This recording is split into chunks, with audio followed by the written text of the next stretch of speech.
Janice Murphy is the founder and president of Light the Way Foundation.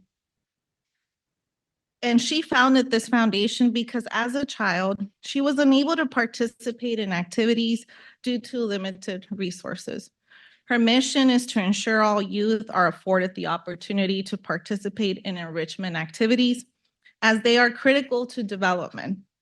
Janice received a Master of Business Administration degree from UMUC and a bachelor's degree in Computer Information Systems from Strayer University. She has always had a passion to help youth in their goals.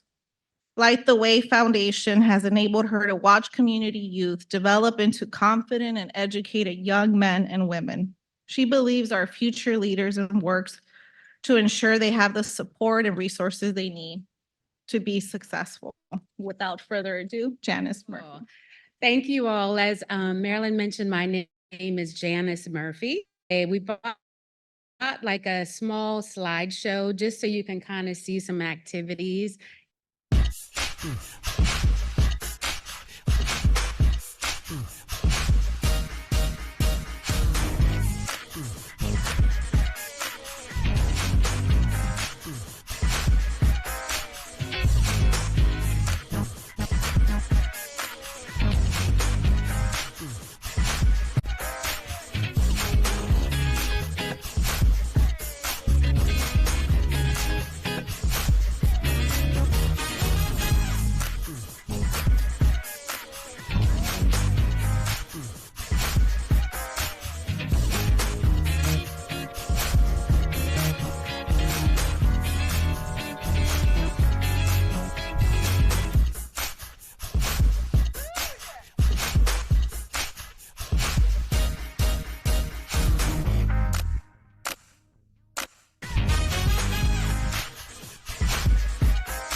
We just wanted you to kind of see, those are pictures from our last film summer camp. So one of our signature programs, and we've actually been doing this for many years. We actually hosted at Howard University. And so we have 20 students that are provided scholarships to participate, and they're learning everything from behind the camera. So they make a documentary, they get together, they work with their peers, they pick a topic, and they learn about the camera, about the sound, which is called the boom. So I know a little something. But they also do scripting. They learn a little bit of editing, and they put together a documentary. And so because we're on the campus of Howard University, we're able to go over to WHUT. I'm so thankful for that staff because they allow the students to come and touch and feel and ask them plenty of questions because this is what they do as a career. So that's the exciting part about it. And so, this is something that we really, it's a different program. And I think it just opens up all these different other opportunities and gets the students thinking about something out of the box, not anything that they would typically want to do, but this gives them a brighter horizon. And so I'm excited about that. And I'm excited to see the kids who participated in our programs. It's so funny when they come in, they're quiet, they're in a corner. And I'm like, ooh, this is going to be good. This is going to be a quiet group. No, not at all. You know, they get comfortable, they start learning more, they start interacting. And at the end of the program, it's so great to see because they get this, you know, they participate, they're talking, they're involved, they're giving ideas, and then they're learning how, okay, well, my idea is good, but your idea is better. So they're learning to compromise, right? So these are all the things that we feel are beneficial for them to be successful in anything that they do. And so it's a great experience. They're great kids. I'm so thankful because at the end of it, we have a red carpet premiere.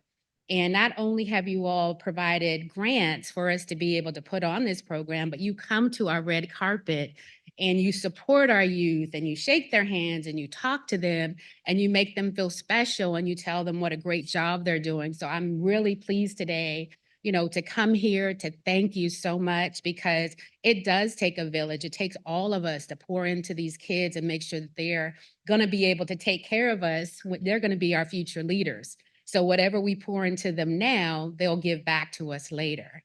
And so one of the other programs that we have, and I'm so thankful, it's a scholarship that we provide for college-bound students. And I'm excited about it because we give it in the name of my late grandfather, Elijah Russell. And he gave so much, you know, to youth initiatives when he was alive. So this allows him to keep giving, you know, in his passing. And so we work with different, you know, school administrations, board members to be able to pick out the students that we can provide the scholarships to. And so it's kind of like seed money, just let them be successful and be able to start that new path. And so we have quite a few other programs that we do. I did bring with me one of our officers, Derek Terry, and he's actually interim vice president. I'm going to let him talk a little bit. I know that we have a session for question and answers. And so I want to make sure that we can, you know, give you all the information, and then we'll definitely, I'm look forward to answering your questions. So I'm going to introduce Derek Terry and let him tell you more about himself. Thank you, Janice. She told me I had 1 minute, so the 15-minute speech I had prepared, I had to condense it. But no, but honestly, in all seriousness, I want to thank the DC Rotary for your contributions and things that you've done to not only empower the kids, but also to give us an opportunity to give back. One of the programs I wanted to discuss, this was one of Janice's visions, is to have a youth empowerment summit. And that youth empowerment summit would focus around high school kids. So myself, as a former educator, I told her, hey, I'll take that on and we can collaborate and we can put, you know, try to make this come to fruition, which we did in November, was our first summit, and it was at Howard University. And the topics that we focus on, and I believe there was 4, I cannot remember the 4th one, but I know it was financial literacy, college and career readiness, mental health, and I can't remember the 4th one. But so in March, we're having another one, and this one is going to be in the area in which I reside, which is in Charles County, Waldorf. So we already have the capacity. We wanted 100, but because of the space we were using, I had to reduce it to 80. So 2 weeks ago, we maxed to 80. We're on the waiting list, and the event doesn't even start to March. So looking forward to that, and pretty much going to focus on the same topics. We do feed the kids. So a good buddy of mine, Chef Kendall, he's going to provide food. And for anybody who's been out Charles County, it's called Selby's, Big Mama's Chicken, if you get an opportunity. And if you're there, you can come by. And that's pretty much it in terms of this particular phase of what we want to do with Light the Way. So once again, thank you for your time and appreciate your support. And and thank you, Derek, so much. Just to elaborate, because I know when I was growing up, there was a lot of things that I didn't learn about, like finances, you know, understanding how to save and stocks and bonds and, you know, all of these different things. Like, these kids are so smart these days. And we just want to make sure they have the opportunity to learn everything that there is to learn to help them to be successful. So that was one of the things. Mental health, you know, we find that a lot of people feel, embarrassed about it, and it's nothing to be embarrassed about. Sometimes it's, it's okay to ask for help. And so we want to, drive that home as we're talking to them and letting them know that, all of us have, things that we go through, and it's okay to talk about it. And these are the outlets that we can provide for you to talk to them about that. And Derek actually wrote a book about mental health. And so we, share his book as well. So it's just primarily just making sure what is it that we can do. And we actually partner with other community organizations as well. During our film summer camp, Red Grant, he has an organization, Beyond Your Block. So he actually came in and he taught the kids how to, create movies on their phones, which is something that they readily have available. And so that was very kind. And we had another sponsor who gave them the devices, and now I forget what it was called, to be able to hold their cameras so that after the program, they can make their own movies, and they have something that industry, related, that they can show, something for what they learned from camp, but also have the equipment to make their documentaries. So it's like all of us putting our resources together, which is a great thing, because like the way we're here, but we actually want to make sure that we partner with other people. We give them everything that they need, because at the end of the day, it doesn't matter who does it. It just matters that it got done. So, once again, I just want to thank all of you for inviting us. Delicious food, great people. I actually was invited for your luncheon last year. So I got to meet several of you, and I really appreciate, the kind, warm greetings when I see you. I definitely see it's real. It's not any air. You guys really care about what you're doing, and you give that feeling to us. So I thank you. What's the total number of kids that you've affected Oh, wow. since you started? You want to start off with that You hard can just- question, huh? You can just give an estimate. I or would guess. say it's been hundreds. We actually, the programming that we have has been like focused on target groups, like individuals where we can actually touch them, talk to them. We haven't really had any large capacity type events, except for when we went to Howard for the youth empowerment program, and we were able to open up the doors to 100. The programs that we have are usually more intimate in making sure that the kids are involved, they ask questions, they're learning. So we actually plan on the next one, it's 80, but the next empowerment would actually be even bigger. Like, we plan to grow every time. So I would say in the hundreds, but we actually, Derek, you want to join me up here and then we can tag team it? Yeah, you can give her the microphone. I'm also the treasurer. So after the summit we have in March, it'll be over 500 that we've served. Why he's here with me, okay? And that's why he's here with me. So our club has, they're one of our community service grant recipients, and we normally fund them for the film camp, which is the one most of the officers attend, and all members are welcome. It's every year in August, so please come. But how do you select those students? I've always been curious how they get selected. I mean, they're very different in age, and just some are really shy, some are outgoing. So it's really lovely to see like all of them on stage giving their story, and how our grant helps them, stay busy during the summer, which is most critical. So how do you select those students? So we actually have in April, we open up the scholarship. So we give scholarships. So they actually submit applications. And so we're actually trying to reach out so that we can get, even though we don't want to tell any child no, we're trying to get more and more people to submit applications. And the committee goes over and looks at what primarily we ask them for basic information, but we also ask them to write us a small essay. Tell us, what is it that you want to learn from here? How would you use this? What's your interest? Because primarily we want to be able to offer this service to a child that's going to embrace it, be there, be involved, right? We don't want the parent to just say, this is where you're going for summer camp, right? So we want everyone to participate. So we look at the essays. We have DC, Maryland. I think we've only had a few from Virginia, but we do the DMV area as far as allowing them to submit their applications. And so we look through those, and especially if there is a need, like we briefly look over like the income, just making sure like if we didn't provide this service, would they be able to participate in a program like this? And it really, at the end of the day, someone can make a large amount, but if you have a large amount of kids, you spread it across, you might not have the resources at the end to be able to provide this type of program. So we look at the income, we look at the interest, and then we actually pick the students to participate. We used to have 15, and luckily now we have 20. So the program is growing, and they've been asking us for 2 weeks. We only have 5 days right now, but we're looking to expand to 10.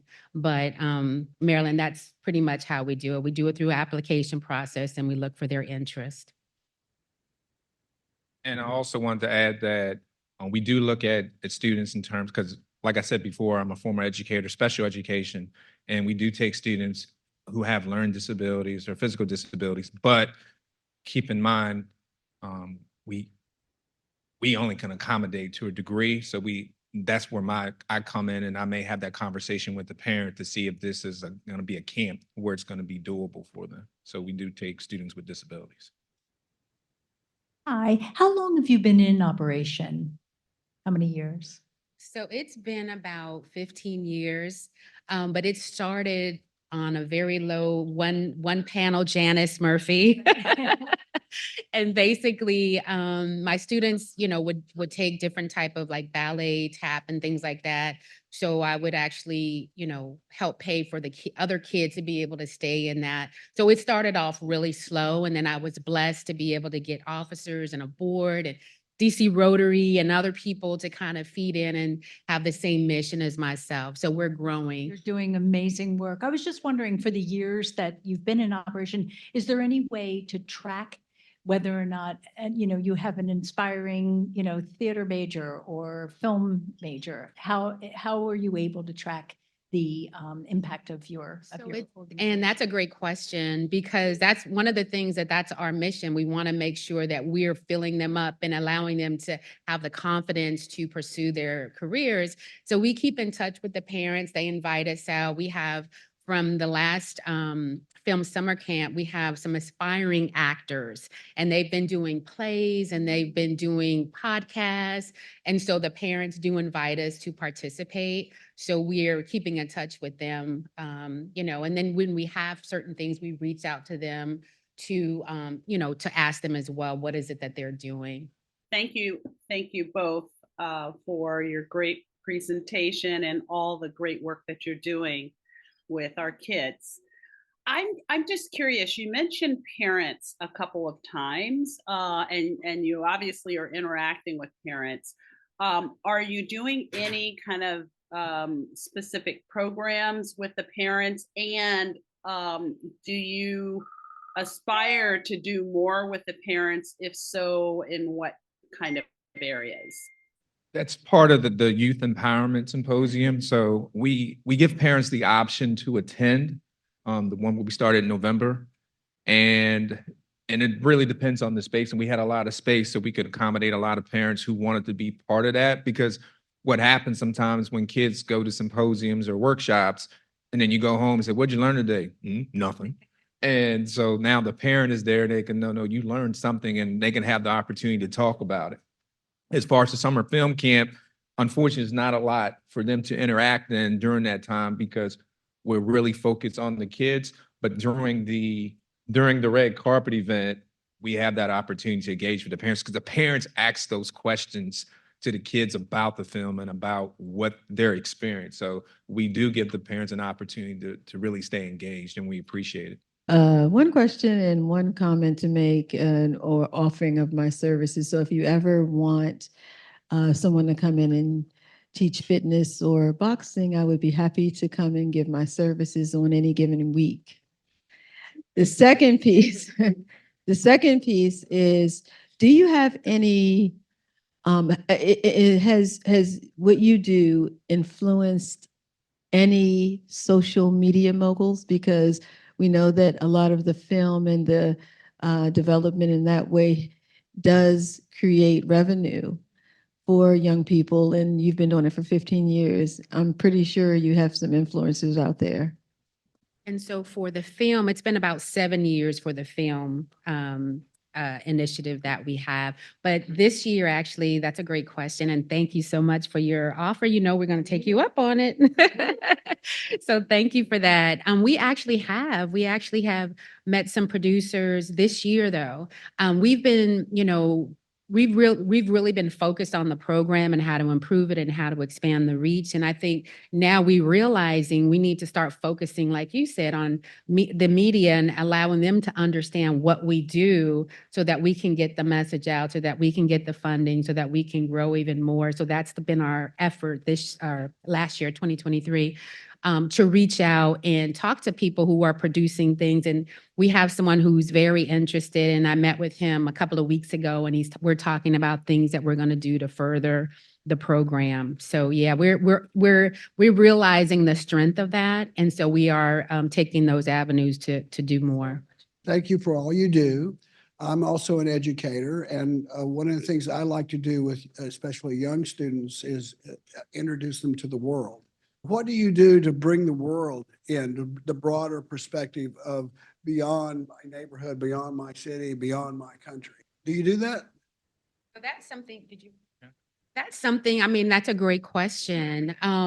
We haven't really sought out to like go out into the world. We've really been focused on our communities and like, how can we make a difference? You know, we see things as we go to and from of what we need to do to improve where we're at. I think that would be a great, opportunity maybe as growth to start doing that outward. I will tell you, one of our board members is actually going to Africa, and he wants to be able to open a school there. So we have members on the board who are doing things outside the country. But as far as Light the Way Foundation, we're really focused on communities and trying to improve the interactions with, I guess what affects us real time. But I think that's a great thing to do. And I would love to talk to you more. I want to ask you something about the parents. I'm sure some parents are not gentle with their own kids. They're violent, and this creates a tremendous wound on the kids. Do you have a program that you're not changing these parents, but at least you attempted to educate them that tenderness is important, not violence for the kids? I guess for us, fortunately, we haven't had to experience that, meaning with the kids. But I will say last year's camp, we had an incident, minor incident, the last day of camp at that. And using my education background, you kind of pull the students in to have the conversation of, okay, what's the consequence of what you did? Why'd you do it? And at the end of the day, was it worth it? So we was able to really diffuse that situation. And it's more of those things case by case basis, but also at the same time, especially at the high school symposium, one of the things we talk about is conflict resolution. We talk and we deal with conflict even with the film camp because they're going to disagree. And matter of fact, we know they disagree, and we kind of let them work it out to take that initiative. And you have leaders and followers. This is just the way life is. Sometimes you have leaders and followers, but those leaders are the ones that hopefully make those followers want to become leaders. And that's one of the things we instill within the program, is giving them the opportunity to solve their problems. And as adults, we're there to assist them. Thank you once again for your presentation and all that you do with our youth. Our year is based around youth, Rotary's Championship Fight for Youth. So we are right in the same line, okay? Our club has a tradition where we present each of our speakers with a tree. We plant a tree in your honor. Indeed. Thank you. And so we have your jewelry right here. There you go. And you can look at the GPS coordinates on here and locate your tree. I haven't done it yet, but that's what they're telling me you can do. Wow. And thank you so much. We really, really enjoyed your presentation. And would you like to say something? As, and wanted to present you, this to you, Madam President, on behalf of like the way this is our calendar. Don't know.